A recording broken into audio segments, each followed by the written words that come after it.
Welcome back, everybody. This is Let's Debate Basketball. Today we discuss, celebrate, and all the aspects of the basketball culture. And today we have Coach Bracy from Bracy Skills Clinic and Team Rampage. We also How here y'all with us. doing? Good. How you doing? I'm doing good, man. Just, same thing, just grinding, staying at it. What's up, Coach? That is true. So we're going to start off with you basically talking about your early childhood playing basketball. So how did you get to basketball in your first place, at a young age? For some people, they would say it's 8 years old is a early age, but nowadays it's not so early because they're ranking 8-year-olds now and stuff like that. But Yeah, it's crazy. it's crazy, man. But nah, I mean, really, for me, it kind of happened. It happened. I want to say almost overnight. Like, my pops was. I was like 8 years old. My pops was watching a playoff game, and I really wasn't. I knew the popular players at the time, but I wasn't really into it like that. I'm a kid, so I'm still into cartoons and Street Fighter and all that type of stuff. So, Yeah. man, so I'm in the room playing the game, and I just hear them screaming over the game. I'm like, man, what are they screaming? What are they screaming about?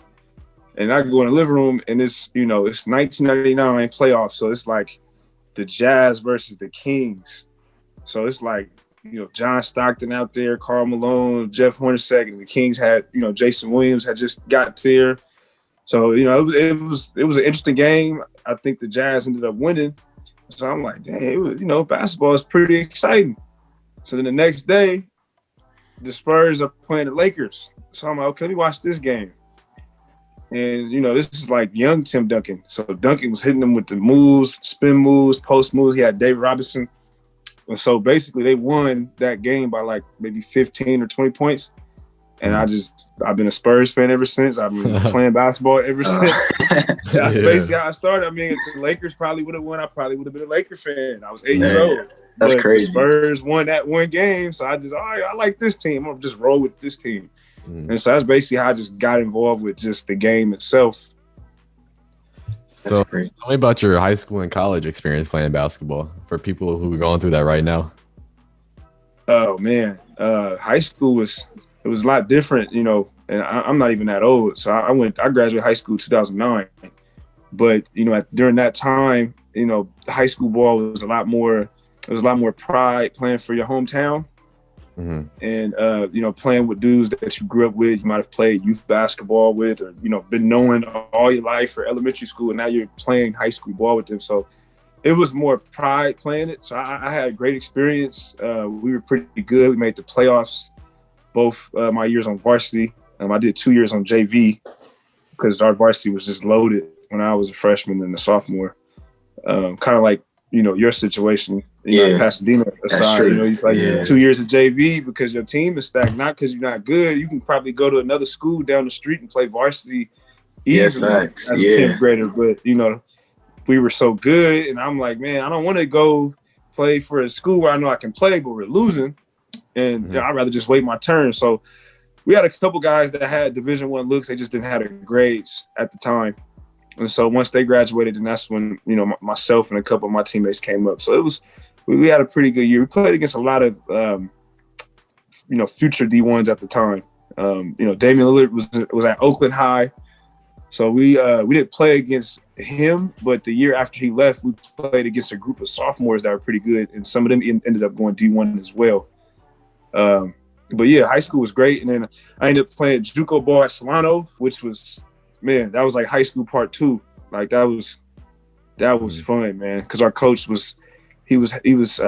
our coach used to play overseas, and so he came in and he implemented like a spread offense. And man, if you're a shooter, spread offense is lovely because you really don't have to work too hard to get your shot. You're just waiting for the right drive and then the dribble drive, kickouts. You're coming off flares a lot, man. So college was at JUCO, man. It was great. I wish I could go back and play JUCO for sure. Wow, that's a great journey.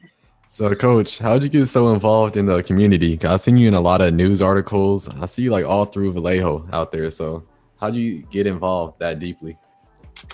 It wasn't even. I wasn't even I wasn't even really trying to get that involved at first. Really, it was just, I knew it. Vallejo's a small town where everybody knows everybody. Mm-hmm. So, I basically went from being, oh, that's Bracy that plays for Vallejo, or Bracy that plays at Slime or whatever, to, oh, that's Coach Bracy. So it kind of just switched. I already knew a lot of people just from me playing, but it kind of just switched titles. But as far as me getting involved, I mean, it was just, it just happened on accident, man. I was coaching my brother and his peers, and I basically stayed involved coaching that group. And then that group turned into the next wave of kids that was younger than them. And then it just kept going, so on and so forth. Next thing you know, everybody in the town is talking about, Team Rampage or myself. And it just happened like that. How has COVID affected your team schedule? It's forced us to travel a lot more because California is not letting anything happen for sure. I mean, Yeah, for sure. That's the main thing is, we have to travel more, which I don't mind. It's just, not being able to get in the gym for practice like you want to. Maybe tune-up tournaments before you head out of town. That's out the picture. So it's a good and bad thing. The bad thing is you got to spend more money. You have to travel. The good thing is, during this time, we've been able to weed out a lot of kids that aren't serious. Because if you aren't serious during these times, it's going to show. Because if you're putting in work, you're probably putting it in outside right now. Not too many people are in the gym. So it takes a real dedicated person who loves the game to be able to do that. That's true. Okay. How many players have you sent to college so far or overseas? I've worked with some overseas guys. The guys that I started coaching with, they didn't get a chance to go overseas. Nobody's in the Rampage program has gotten overseas yet. But I've worked with plenty overseas guys.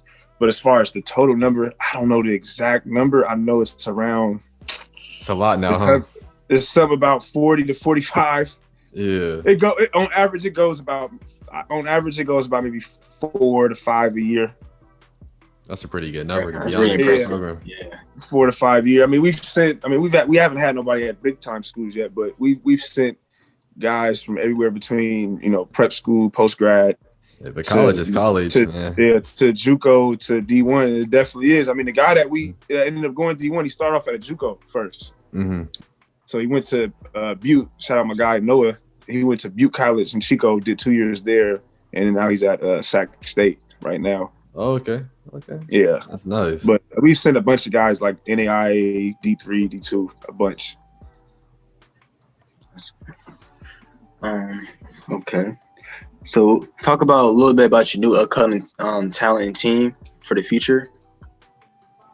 Man, it's a lot.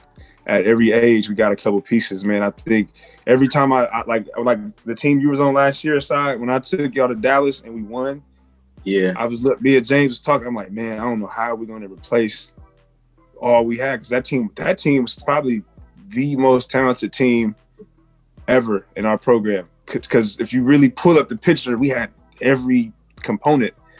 So, I didn't think we were going to be able to put together a team like that. I knew I had some of the sophomores coming back, but I didn't think we was going to be able to put a couple pieces around them. And man, this year we've put some good ones. I don't know if they're quite better than you guys' team in Dallas, but they're pretty good. But I'm excited about our freshmen, like our 7th graders through 9th graders. About 2 or 3 years from now, man, it's gonna be some problems, man. They are hungry. They are definitely hungry. Is there a few names you could throw out that we could look for on Instagram? For sure. Starting with the freshmen, we have a kid named Aaron Miles, who's a 2-sport athlete. Mm-hmm. He's a football player. He's a dog. He is a dog. And I seen you guys the last podcast mentioned about, guards being under 6 foot. This kid is about maybe 5'5", 5'6". Mm-hmm. But this dude is on the rim, man. He's almost dunking. He'll probably be dunking in the next couple months. That's tough. Yeah. He's a freakish athlete, dude. Like he's crazy. So he's there. We have another kid named Jalen Wheeler. his dad is like 6'7", and he wears like a size 11 or 12 or something like that. So he hasn't had his growth spurt yet, but I'm pretty sure he's going to grow. Off the top of the head, we got an 8th grader named LT Finn. You guys probably see me work with him on Instagram. He's a grinder, kid. That dude is a grinder. He's going to be good. Yeah, we got a couple of names, man. There's something, man. There's something to look at for sure. Oh, okay. Let's talk about a little bit about the NBA. So, what team has impressed you so far? Well, I've expected the Lakers to do what they do, and I expected Phoenix to be good. The team. What about the Warriors? I'm not really surprised. I mean, they're about where I thought they would be, like 500, lower seed in the West. I'm not really too shocked. I'm more so shocked about Philly. I didn't think Philly was going to – Philly coming in this year, I mean, I know Doc Rivers is a great coach, but I felt that they didn't do enough in the offseason to really improve their team from last year. But, man, they look pretty good, man. Philly is a problem. Mm-hmm. I think Doc Rivers has gotten to Joel Embiid, man. He looks a lot tougher. He does. Mm-hmm. Yeah, but Philly's probably the biggest surprise to me.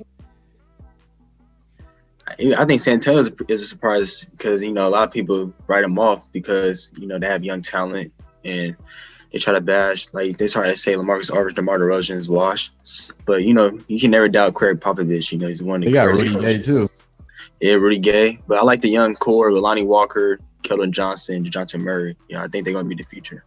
Nah, definitely. They're good. And Derek White is also hurt, too. I mean, Derek White, yeah. That's the guy we really waiting on.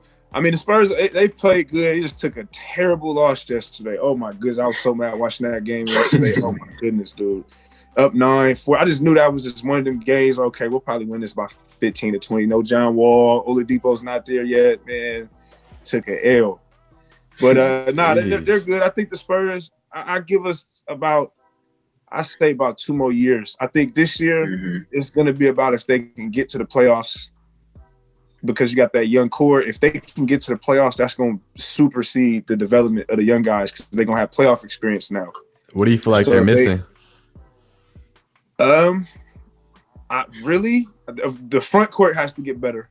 They got to find, since Tim Duncan left, they just haven't found anybody young that can be the next big-time front court player. So they got to find some of that. But really, I think it's just the young guys just need bigger roles, really. Mm-hmm. I mean, I like DeRozan a lot. I don't mind DeRozan staying on the Spurs. Honestly, I don't think, I wouldn't just give him away. It got to be the right move. Mm-hmm. But I think DeJounte, Lonnie, and Keldon is ready to lead. I agree. Mm-hmm. They are ready to lead. I mean, the vets is cool. I like Patty Mills though. Patty Mills has been balling. He's been balling. He been on the bench. Yeah, he might be in the 6-man candidate this year. Yeah, the way he's looking so far. Sure. Yeah, they just need bigger roles. Like Lonnie should have been Lonnie was on the bench for the last 4 minutes of the game, and he had 16 points and shot well from the field. Like they just need bigger roles. Pop, he's gonna make them earn it, but I think they ready. Mm-hmm. Okay, talk about Bay Area hoopers. Legends. Talk about who you think is the best player to ever come out the Bay. Ooh, that's a tough one. And see, I'm on the younger side, so most of the guys besides Dame, that hit pros that were big time, I was too young to really see them, like Jason Kidd, Gary Payton. I wasn't really around to see that. Dang, who's the best player ever in the Bay? That's a good question, man. It don't have to be NBA either. It could be that's what I was just about to say. It's like some of the best players didn't touch pro like that. I mean, because even Dame, I remember when he was in high school, he was good, but you would have never thought franchise player, Portland Trailblazer superstar. Like you'd have never thought that in high school. But wow. If I had to pick somebody, it would probably be. I might have to go with probably Kiwi. Q Garner. Or it's tough, man. No matter who you pick, it's gonna be somebody that you should have said him, yeah, but no matter who. I would probably say Kiwi. I would say Kiwi only because Kiwi had a major impact on the Bay Area. Like he was, people outside the Bay Area knew who Kiwi was. He was pretty much popular before he even touched college. He had the game. I mean, he was good. I mean, he even had a stint with the Warriors a little bit in the G League. So I would say Kiwi because he's just had the most impact. Now, I'm pretty sure there's been hundreds and hundreds of more great Bay Area players. But from my era of what I've seen, I would probably say Kiwi. Even with like Trevor Dunbar, even though he didn't really go that far? Trevor's up there. Trevor's up there. But I would say Kiwi was... I mean, this dude is a legend even at the Pro-Am, at the San Francisco Pro-Am. Kiwi is a Bay legend, man. His name still rings bells in the Bay, still. You ever have it to Yair's finest? Yeah. It was from what I know, it was 3 people that was running it. One of the guys that was running it was my guy, Cali Hoop, Side knows him from when he came with us to Dallas. He was a part of that.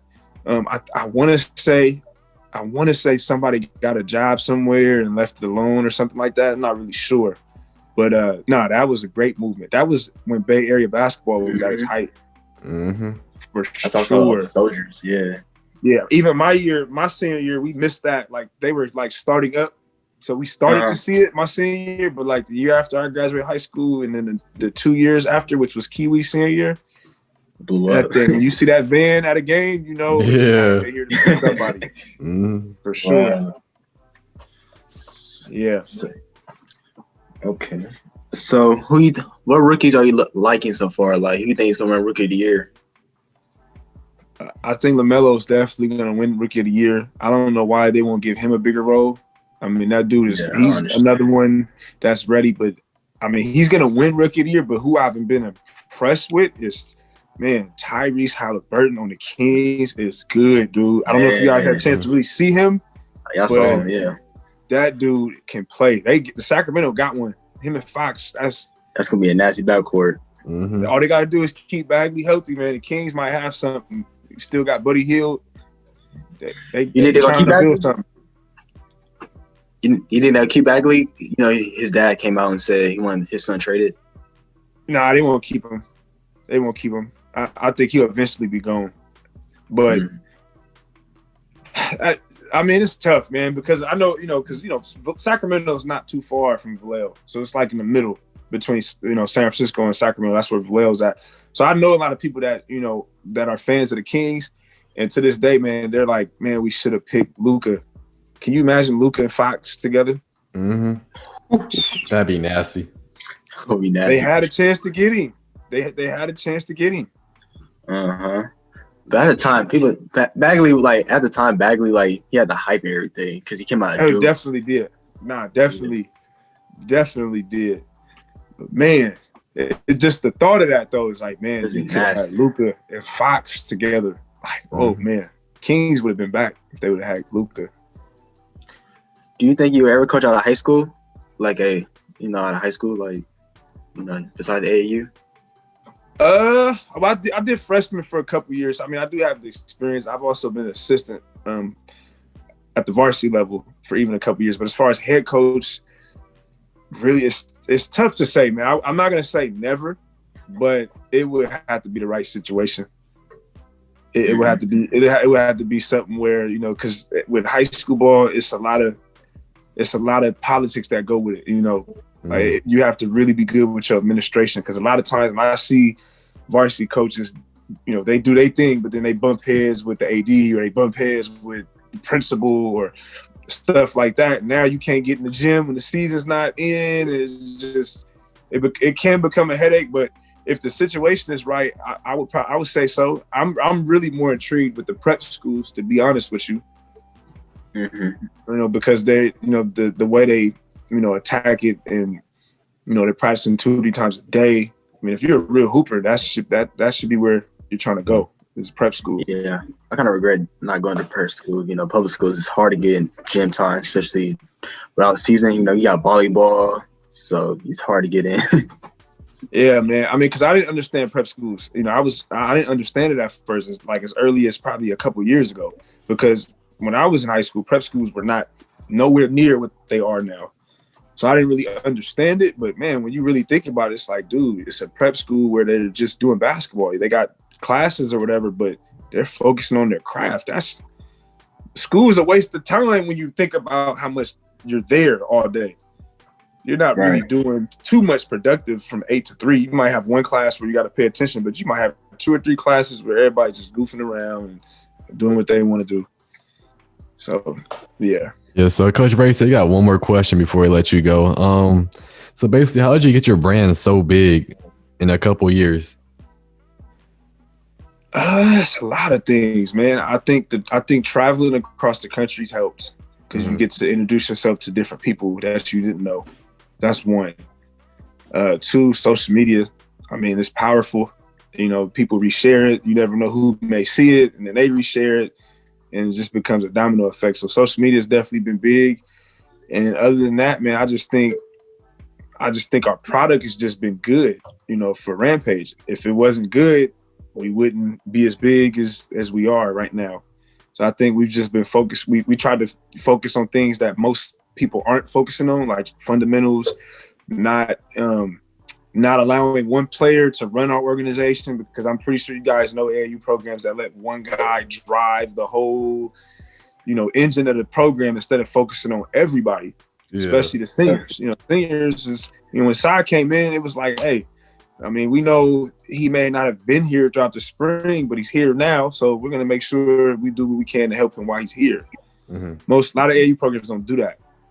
And so I think that's one real reason why we've grown, is because you play for us, you know, there's no such thing as favoritism or this or daddy ball. I mean, you know, James coached Lucky last year. I mean, how hard was James on Lucky last year? I mean, I've been coaching with James for a while, so it's like I would watch Lucky make a play, and James would come to me and say, "Man, can you please take Lucky out the game?" I'm like, "All right, well, I guess let's take him out." Yeah, he'd be hard on Lucky. How many dads would say that? How many dads would say a lot. Not a lot. Yeah, you know how they are. You always be like, "Why my son don't get in?" You know, they always I mean, they gotta be running the point, all that. Right. And so and whether James knows it or not, that's how he gets the respect of the other kids, because they know it's like, okay, well, yeah, that's Lucky's pops, but he's not favoritism toward it. He'll tell Lucky if he's playing like crap to his face in front of everybody. I remember that list. Yeah, I mean, that just makes it easier. So, you know, a lot of programs start, like independent programs like us, they may start off good, but then they start going backwards because, oh, I heard they do favoritism, or oh, I heard it's daddy ball, or oh, I heard they, you know, charge $5,000. You know, you start hearing so much bad stuff that now it just messes up their brand. With us, it's like the most somebody can say is, oh, I didn't make the elite team. Okay, that happens everywhere. That's the only bad thing you really can say, is you didn't make the elite team. That's true. You can't say that we didn't treat you like everybody else. That's facts. One more question. Name your top 5 all time Hooper, NBA. Top 5, regardless of position. Yeah, regardless of position. Okay, definitely got to go with Bean, Kobe. Bron definitely is in there. Of course, Jordan is in there. That's everybody's 3. But the last 2, I'm going with who I feel are the 2 most disrespected basketball players ever, and that is Tim Duncan and Kevin Durant. Oh yeah, no, by far. And I'm definitely going with them 5. Give me them 5, and I'm good to go. Why do you think Tim Duncan gets disrespected so much? Because of his style of play. Like, he's, you know, most bigs are not idolized. The only big I've ever seen really idolized, like, oh, I love his game, is Shaq. For real. And that's because he just dunks the ball. Like, it's not even, they don't love it. Nobody ever says, oh man, Shaq has a nice jump hook. Oh, Shaq has great footwork, or Shaq block shot. No, they say, man, Shaq is just dominant. He just get the ball and he just dunk. And, you know, he's only big. Everybody else, I mean, look at Kareem. Kareem gets skipped over in every GOAT conversation every time. And his stats is better than almost everyone's. For real. I keep trying to tell people that. But it's just because, you know, you're going to idolize the guy that can make the threes, you know, has the handles, is a little bit more flashy. You see him on commercials. Tim Duncan doesn't do none of that. Like, he doesn't do none of that. But Strictly business. Yeah. Strictly business. And, man, he's a problem. He's a quiet killer, man. I've watched Duncan, man, them games against the Lakers in the 2000s, man, them was battles. Tim was a killer. Especially 2003. Jesus. He was a killer, man. And nobody, and he's the only, I was having this conversation with my brother. Tim Duncan is the only top tier Hall of Famer that never played with somebody else that was top tier at their position. Like Tony Parker and Ginobili are good, but nobody, they're probably not even top 10 at their own position. You got Jordan who played with Pippen. You got Kobe who played with Shaq. You got LeBron who's played with Wade, who's one of the best shooting guards ever. Duncan, who he played with? AD will be up there one day. AD, yeah. Yeah, oh yeah, for sure. Nah, AD. AD, man. He giving Duncan a run for his GOAT money at the position. That dude is a problem, man. AD is like Kevin Garnett and Tim Duncan in a milkshake blender together. You think that James Harden team gonna work? Yes, I do. Why do you think it'll work? I think it's gonna work because the two things that people are failing to mention is that Kyrie has played off the ball before. Mm-hmm. He's played off the ball with LeBron. Mm-hmm. And James Harden was at his best when he wasn't the best player. Like when he was his most efficient on OKC, and what was he doing? Playing a little point, scoring when needed, making big shots, making clutch shots. Like, I think they all can do that still. Like, I mean, Kyrie's played off the ball his whole, I mean, with LeBron, the whole stint, LeBron was the main ball handler on Cleveland, and it worked. That's true. Well, we want to thank you for joining our podcast. You know, it's an honor. Oh, man, I appreciate y'all, man. You guys keep growing. You guys are growing every time. Thank you. It's going to be legendary. For sure. For sure. But yeah, so you going to do the exit? The exit? No. Yeah. I got it then. Well, thank you guys for watching, and please come back next week. You know,